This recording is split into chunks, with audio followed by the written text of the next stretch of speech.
about this car show that I went to. I used to go every year. I think I skipped because of COVID. It was way better before COVID. It seems to be getting worse every year. This is a magazine they put out. When I first started going, it was $5. This last time it was $20. There's a lot fewer people there. When I first went, they paid you paid $5 to take pictures with the cars. That's gone away. I don't think they had most of the cars that are in this magazine there. This front cover, I think, would be better white. This should be more like a magazine. This is like a rendering of a car, not an actual picture of one. I think this is a Corvette. I don't know if it's a Maserati or a Ferrari or what it is on the cover. Somebody needs to review this. I don't know what it is, a sales catalog. I think it should be more like a magazine. These pages should be white. I think it's made for whoever's making it, not for the actual customers, whoever's taking this thing home.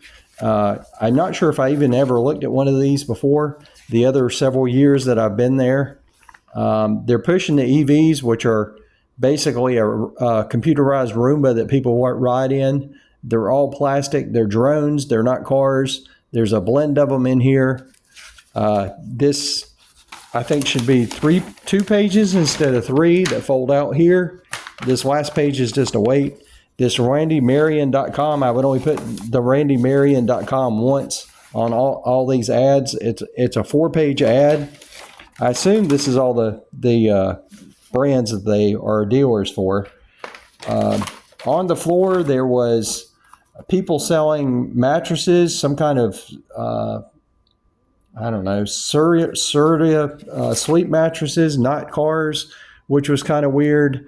There was no CEOs or vice presidents, which is the people that people would want to meet, and engineers. There was all salespeople on the floor. I think there was one group for Toyota and one group for Ford, and that was the only two dealerships that had salespeople there.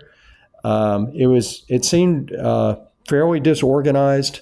I'm not even sure if they had all these brands in this corner. This is where the expensive cars were that you paid an extra $5 to take pictures with the first time that I went. I wouldn't put that there's an indoor track. I don't know how many people drive cars indoors or EV drones. The track, the first time I went there, was on the outside, which I think was better. There was only one food vendor that was expensive. I think that would be something that would actually add value if you had more than one vendor and it wasn't quite so expensive as far as the food goes. I wouldn't allow them to sell anything other than cars. The few expensive cars that they did have this time were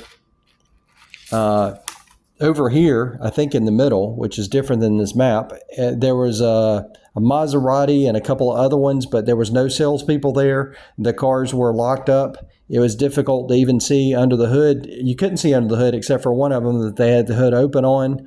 You couldn't take any pictures there. There was no way to look on the inside. That's vehicles that most people will never be able to see in person.